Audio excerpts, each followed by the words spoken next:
Hey there, it's Jared Hamilton with the Hamilton Group at Cherry Creek Mortgage. Welcome to another edition of Java with Jared.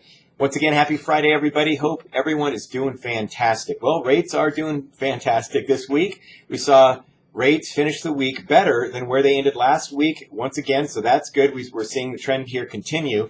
And we did see rates improve even despite having some data that would typically cause a headwind for interest rates. So rates were able to improve even despite some things that would typically cause interest rates to get worse.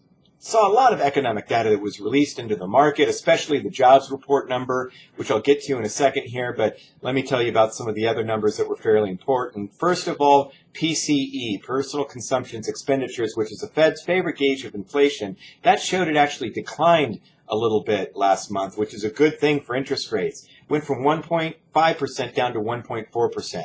We did see pending home sales come in just up slightly, and it wasn't a big movement, but pending home sales were up a little bit, and that's despite higher interest rates and from where we were last year. So the year-over-year number for pending home sales is still up a little bit, and that's despite higher interest rates and a lot lower inventory. CoreLogic released their numbers for home price appreciation over the last month, and it showed an increase both on the month-over-month and the year-over-year number.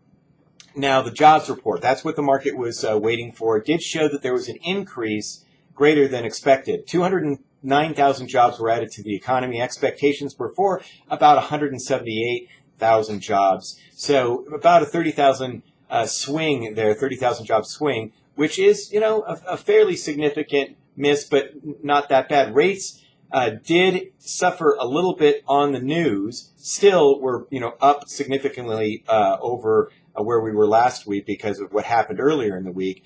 Rates did suffer a little bit, but they're recovering from some of the lows here just today, just because the average hourly earnings number that was in there was not up very much, even despite these stronger figures. So it shows that there's not a lot of wage inflation, and that would typically be really bad for interest rates. Wage inflation is something that could cause things to get worse for interest rates, but it's showing that there was just a mild increase. It kind of held steady over the year-over-year number at about 2.5, only up 0.3% here for this month. But again, the year-over-year number remained relatively stable, and so interest rates did like that.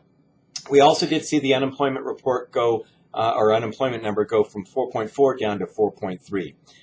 So interest rates, even despite this better than expected jobs number, they're holding steady. And even despite the fact that the Dow Jones Industrial Average just hit record highs here this week, rates are still pretty good. So I think that bodes well for the rest of the year. We're going to see volatility, and we're going to see rates, some weeks get better, some weeks get worse, but I don't think that there's going to be a major trend here to the end of the year where rates are going to be, rising dramatically. So get out there, tell your clients that, even though inventories are level or inventory levels are low, great time to secure your financing now because interest rates are fantastic. We'll keep you informed as to what's going on. If you have any questions, please feel free to give us a call. And if any client needs help, we're working over the weekend, so be sure to give us a shout. Thanks for joining me with Job with Jared. Happy Friday again, and we'll talk to you soon. Bye-bye.